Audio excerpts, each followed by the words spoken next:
Área. Bom, obrigado, Felipe. Eu sou Ronaldo Lemos, sou advogado, trabalho também bastante com mídia. Minha especialidade é tecnologia. Prazer imenso estar aqui falando com a galera da Kunumi, empresa que eu admiro tanto. Bacana. Ronaldo, quando você pensa assim na sua história, na sua vida, enfim, desde quando você lembra até hoje, o que tem dentro de você que faz você fazer o trabalho que você faz hoje? Cara, tem algumas coisas que são importantes, né? O fato de eu ser nascido numa cidade do interior do Brasil, né? Eu nasci em Araguari, Minas Gerais, uma cidade pequena do Triângulo Mineiro.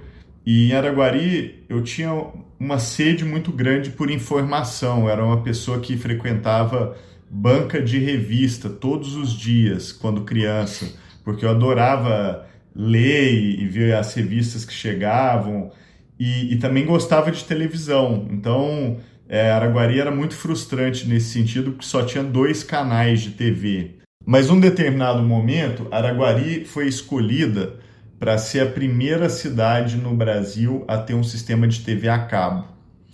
E era um projeto experimental do Ministério das Comunicações, na época até Denatel, Departamento de Telecomunicações, e acharam que Araguari tinha as condições ideais para isso.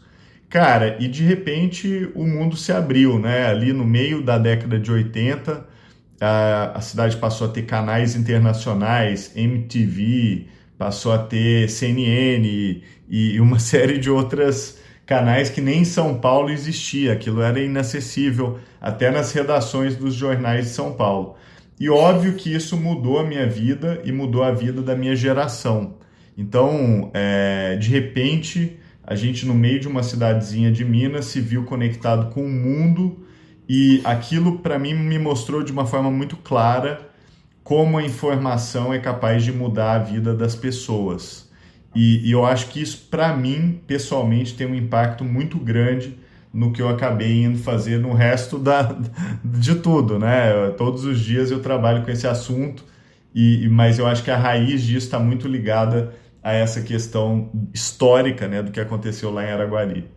Conta também pra gente um pouco, então, como é o seu trabalho, assim. Aí você pode dividir como você quiser, mas pode falar tanto do seu trabalho quanto dos assuntos que estão te interessando nesse momento. Legal. Cara, eu sempre fui muito curioso e sempre gostei de fazer muita coisa ao mesmo tempo. Eu sou uma pessoa que trabalha muito, né? Eu tenho um ritmo de trabalho muito puxado e isso está diretamente ligado ao que eu gosto de fazer. Isso é uma coisa que me deixa feliz, poder fazer muita coisa. E desde a faculdade eu tenho esse ritmo e agora, né, enfim, faço muita coisa com diversos chapéus institucionais, né? Eu tenho um escritório de advocacia em São Paulo, é um escritório que está entre os melhores, talvez até da América Latina, nessa área de direito e tecnologia. E a gente tem um time brilhante, onde só tem ninjas. Eu gosto muito de trabalhar com ninja, pessoas com quem eu aprendo muito, tem muita troca de informação.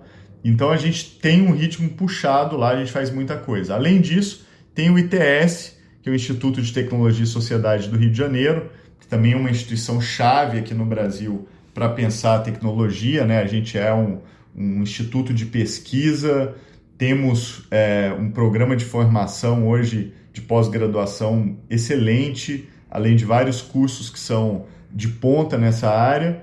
Então essa é uma outra área, né? O ITS hoje é uma instituição muito grande, com uma vida muito diversificada. O ITS hoje, eu nunca parei para contar, mas deve ter pelo menos 200 linhas de pesquisa, 200 projetos em curso lá.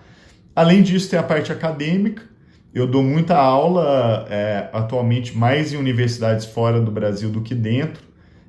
Eu sou professor da UERJ, mas estou de licença lá.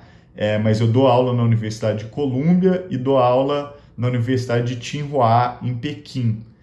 Neste momento, inclusive, o meu título é professor titular de tecnologia da Universidade de Tsinghua, e especificamente do Schwarzman College, que fica lá em Pequim. Então, era para eu estar em Pequim dando aula, mas o mundo mudou, eu estou fazendo isso aqui do Brasil online, o que está sendo até bom, porque consigo conciliar isso com muitas outras coisas.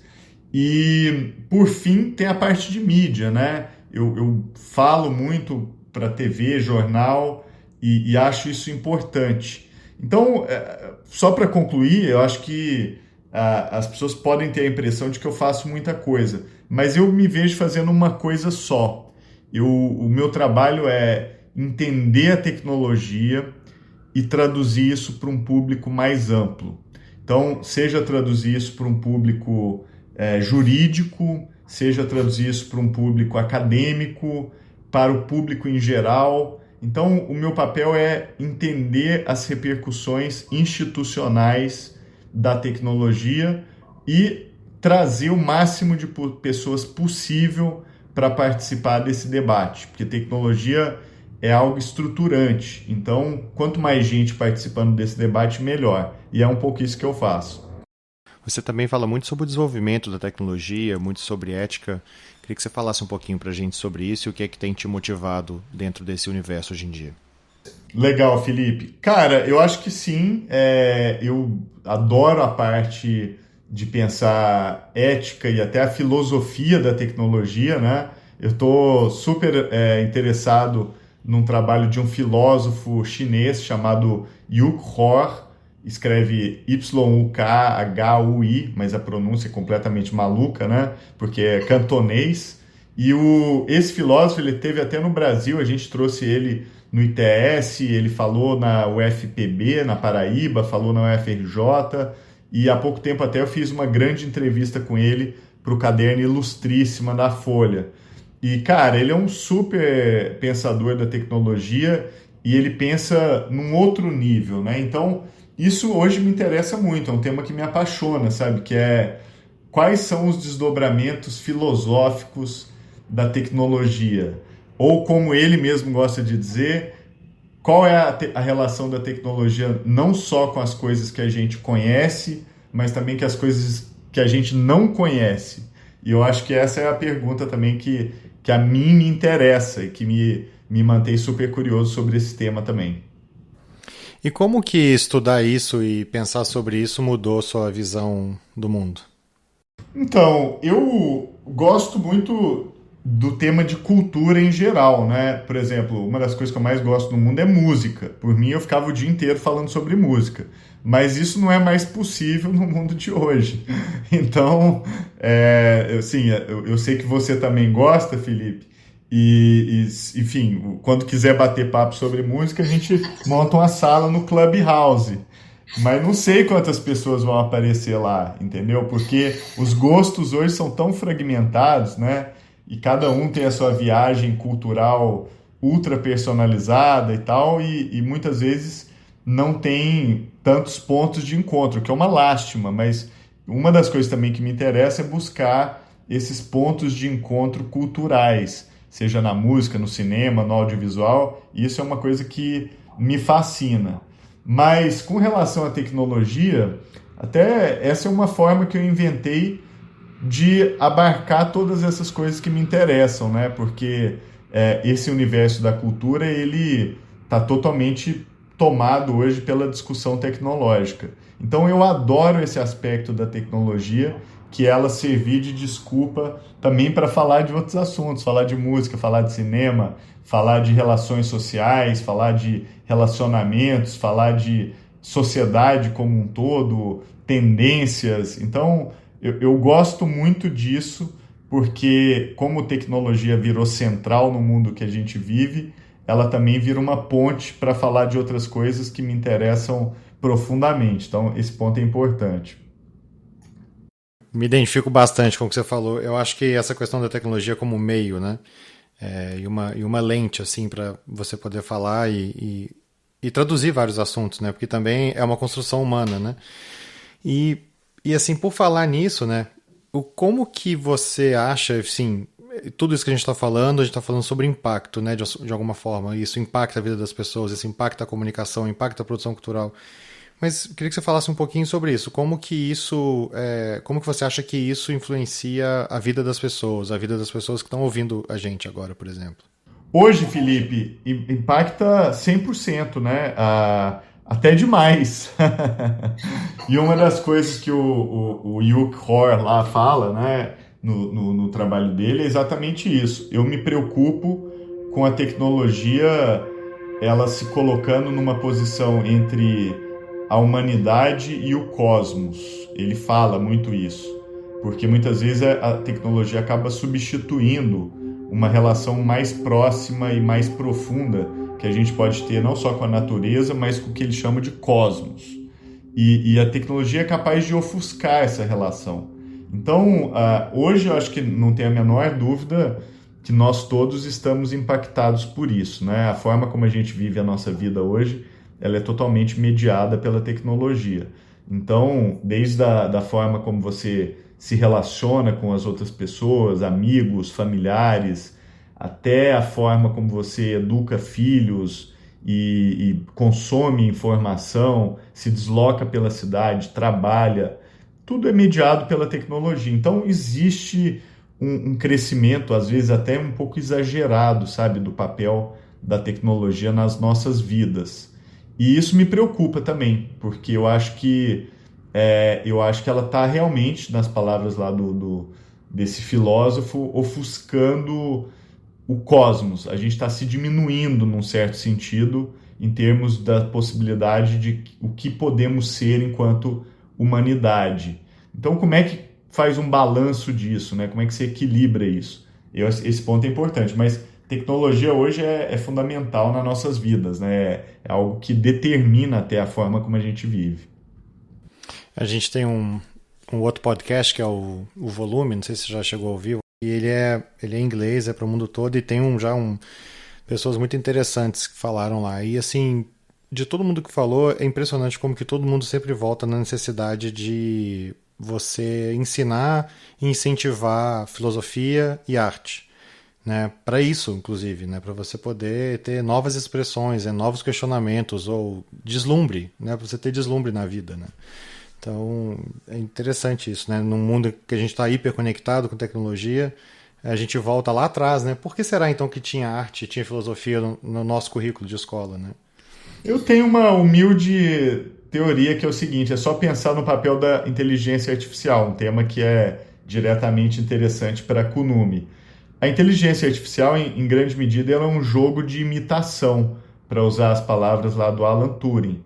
Ela nos imita muito bem, né? Ela consegue olhar o que a gente fez e derivar algumas coisas que até aparentemente parecem originais a partir do que a gente já criou.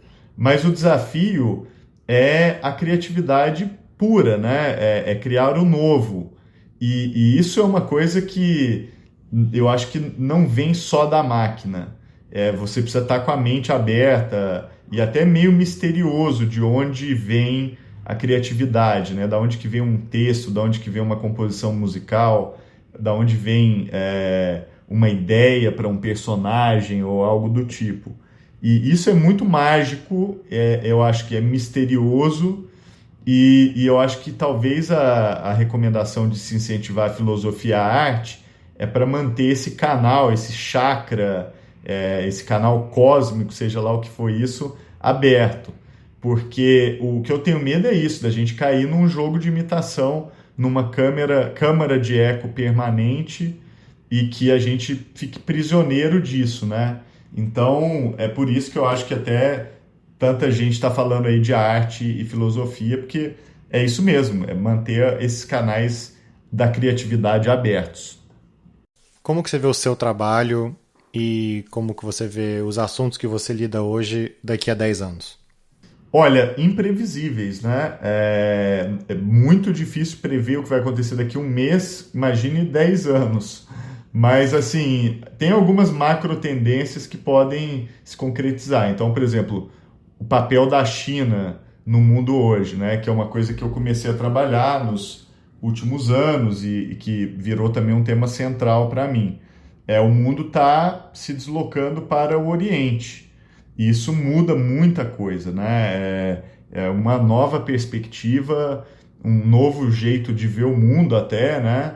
E o papel do Oriente, não só da China, da Índia, da Coreia, do Japão, até da Rússia, cada vez mais vai ser importante. E essa mudança, nos próximos 10 anos, eu acho que vai aumentar e não diminuir.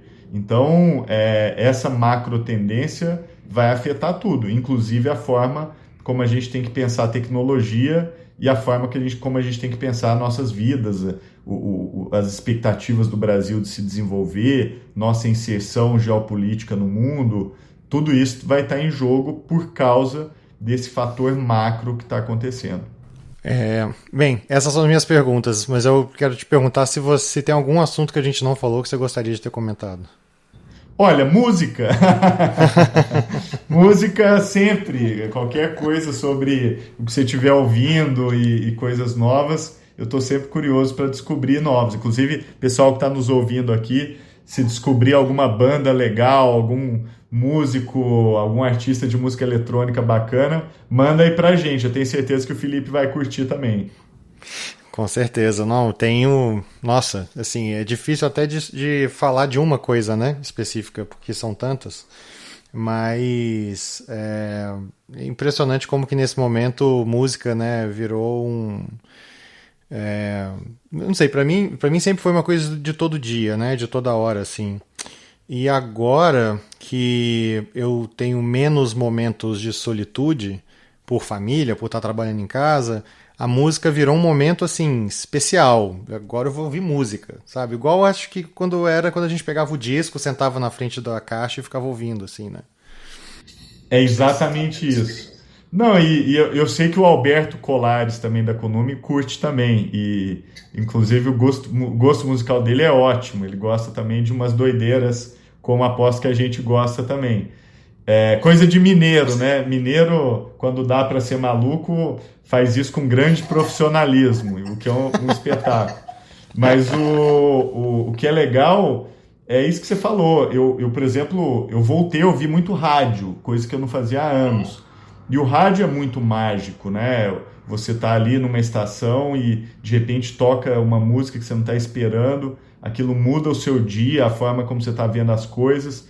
E isso eu acho incrível. Isso só a música e uma cultura auditiva pode fazer por você, né? Então, essa coisa, para mim, da descoberta musical é muito legal. Eu, como todo mundo, fiquei muito tempo preso na câmara de eco do Spotify, né? Que por algum tempo é fascinante, porque ele vai te indicando algumas coisas, etc. Mas depois, especialmente para quem gosta muito, você vai se sentindo também um pouco preso, porque essa curadoria feita por algoritmos tem uma hora que você saca o que ela está querendo te mostrar e onde que ela está querendo chegar. E uma vez que você saca isso, perde muita graça. E foi nesse momento que eu voltei a ouvir muito rádio. Então, hoje, na pandemia, eu escuto rádio o dia inteiro. E rádio de vários lugares do mundo. Tem uma estação da Jamaica maravilhosa, de Kingston, chamada Love FM. Tem uma estação do Bronx, em Nova York, incrível, chamada WFUV.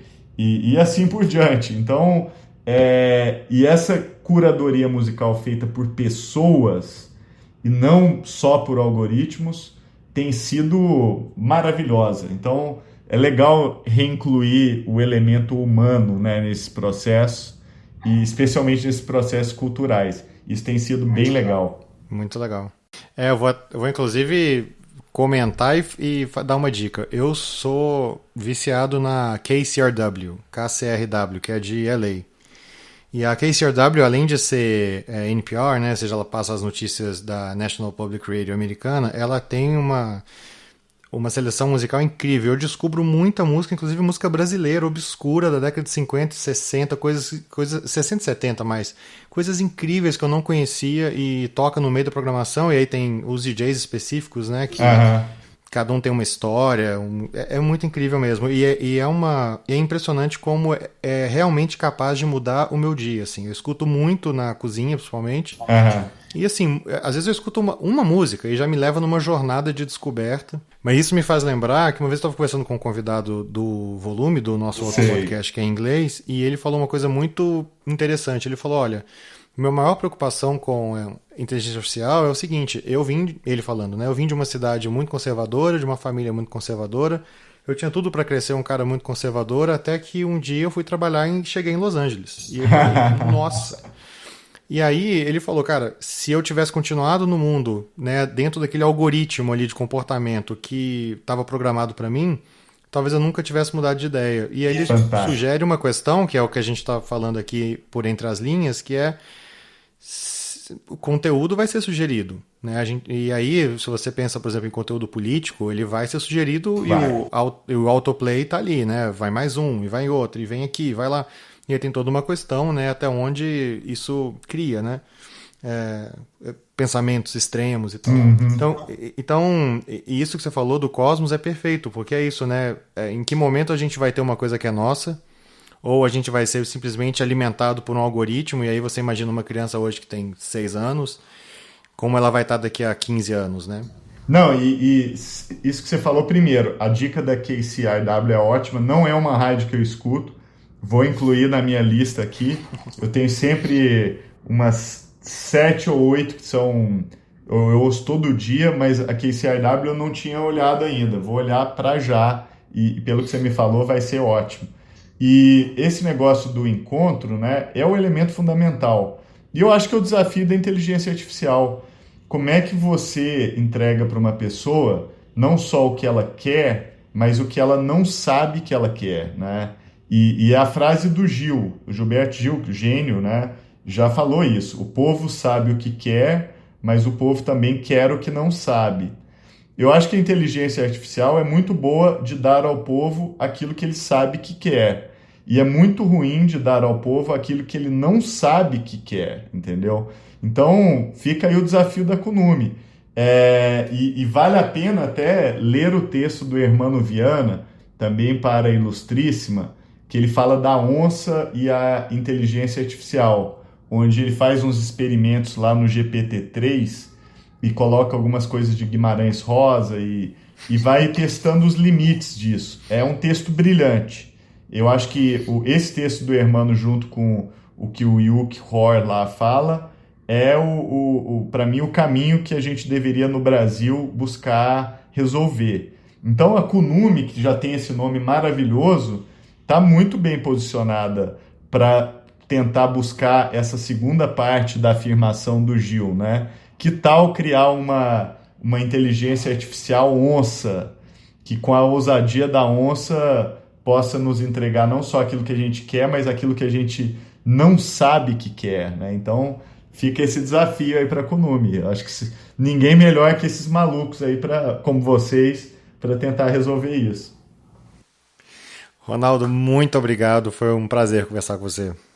Obrigado a você, Felipe. Já vou me sintonizar na KCRW agora. Tô falando sério, eu vou desligar e vou ligar na KCRW. Eu quero as suas dicas de rádio. Pode me passar todas. Passo várias. Tenho muitas aqui, muito boas. Maravilha. Ronaldo, muito obrigado. Valeu, abração. Falou. Valeu.